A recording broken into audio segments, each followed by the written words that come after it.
мог дать ему тоже копию этой And he страницы. had a growing group. И у него была растущая группа. I've even known some leaders to have business cards made up to invite people to their group. Некоторые лидеры печатали специальные визитные карточки для того, чтобы приглашать людей к себе на домашнюю группу. And if there's someone like that always inviting people to the group will more possibly grow. И если есть такой человек, который приглашает постоянно людей на домашнюю группу, то группа будет, скорее всего, расти, естественно. And then also, not only would you have points of attraction, Но потом еще не только здесь в перечисленных пунктах привлечения, but we have points of entry. мы можем перейти теперь к пунктам вхождения. It could be regular group meetings, it could be special events. Регулярные собрания группы или особые события, которые проводятся на группах. Like borscht parties. Ну, как борщевые вечеринки, о которых мы говорили.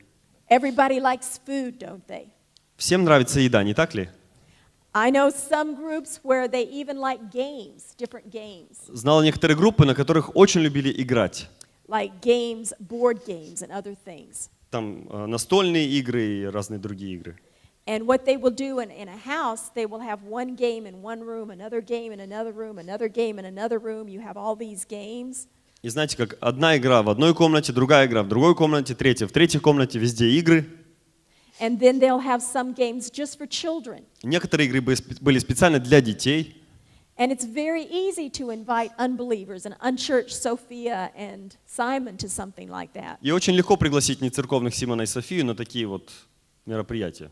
And again, the questions are, do I belong here? Are my needs being met? И опять же And are our вопросы values здесь. similar? Здесь ли мое место? Восполнены ли мои нужды? Исходны ли наши ценности? And then we have points of ministry. Потом идут пункты, связанные со служением.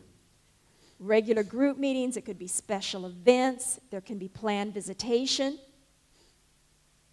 Регулярные служения в группе, особые события, запланированные посещения.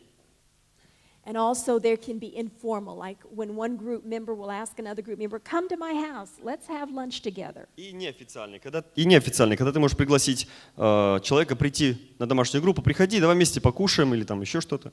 Where people make spontaneous visits to each other's home, where they make phone calls to each other. Когда люди созваниваются друг с другом или происходят какие-то спонтанные посещения, то есть незапланированные. And as they continue to be part of a group, not only do they want to receive ministry from the group, but they want to be involved and minister to others through the group. И когда люди становятся частью группы, они не просто хотят участвовать в работе, они хотят служить тоже, служить другим людям в группе. Now, I want to share with you some basic principles. Теперь хочу поделиться с вами основными принципами. First one is this. The more time I and members of my group spend praying for and inviting people, the more effective my group will be in attracting people. Чем больше времени я и члены моей группы проводим, приглашая людей и в молитве за них, тем более успешной будет моя группа в плане привлечения новых людей. We women know that the more we spend time cooking, looking at cooking books, the better we're going to be at cooking. Женщины знают, что чем больше они читают книг с рецептами, тем лучше они будут готовить. What's your favorite sport, you men? What's your favorite sport? А у мужчин какой любимый вид спорта здесь? Soccer. Soccer. Okay. Well, you know, the more you play soccer and the more you try different soccer strategies, the better you're going to be at soccer. И мужчины понимают, что чем больше ты играешь в футбол, чем больше ты изучаешь стратегию футбола, футболистов и так далее, тем лучше ты будешь играть в футбол. Well, the same thing is true when it comes to inviting people and to growing your group. Но то же самое является истиной, если мы говорим о приглашении людей на свою группу. The more you spend time praying and inviting people, the more effective your group is going to be in attracting new people. Чем больше времени ты проводишь в молитве и приглашении людей, тем более эффективна твоя группа будет в плане привлечения новых людей на группу.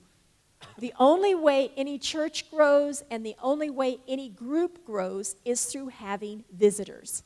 Единственный путь для роста группы лежит через гостей, то бишь тех людей, которых мы приглашаем на группу. Это единственный путь роста.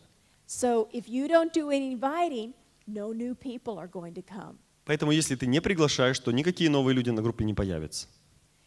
Now we need to think about the person who's coming to our group for the first time. И всегда необходимо думать о человеке, который придет на нашу домашнюю группу в первый раз. And I want to mention to you 4 points where that person can feel very awkward. И хотелось бы сейчас сказать о 4 пунктах таких, во время которых человек может чувствовать себя очень неудобно. The first point is as they enter the home. Первое – это вход в дом. This is one reason why it's always a good idea to have a greeter at the door. Вот почему поставить приветствующего человека у двери всегда является хорошей идеей. You always feel a little bit awkward going to a place for the first time. Потому что всегда, когда ты приходишь куда-то в первый раз, ты чувствуешь себя неловко. But if there's a warm and welcoming greeter at the door. Но если стоит человек, который тепло тебя приветствует у двери, Hello, Dennis. It's so nice to see you. Please come in here. The meeting started, but we're so glad you're here. здравствуй, Денис, мы так рады тебя видеть, собрание уже началось, но мы все равно рады, что ты пришел, проходи, пожалуйста, присаживайся. You feel very different than if there's nobody at the door and you just open it and you wonder, am I in the right place? And you hear the songs and you think, I don't know. What should I do? Согласись, очень приятно слышать такие слова. Намного неприятнее, когда ты открываешь дверь, заходишь, никого нет, слышишь, там песни уже поются, и вообще не знаешь, я правильно пришел, неправильно, там, что мне вообще не хочется туда уже идти, сейчас буду заходить, как бы все на меня будут смотреть, ну и так далее. Разные неловкие моменты возникают. Another awkward time is as we meet people, new people. Еще одно неловкое время, как бы это знакомство с новыми для нас людьми. And this is one reason why the greeter at the door, it's good if they discover the person's name. Вот почему очень хорошо, когда приветствующий у двери узнает имя человека, который зашел, And then introduce that person by name to other people in the group. а потом представит по имени этого человека каждому в группе. Because some people feel very awkward in saying, my name is, what is your name? Other people are comfortable, but some people are shyer. Потому что некоторые люди стесняются подойти и спросить, там, как вас зовут? Меня зовут так, да, а как вас зовут? А как вас зовут? А как вас зовут? A third awkward time for the first timer 3 пункт, неловкий, is in the time of sharing and Bible reading. это время свидетельства и чтения Библии.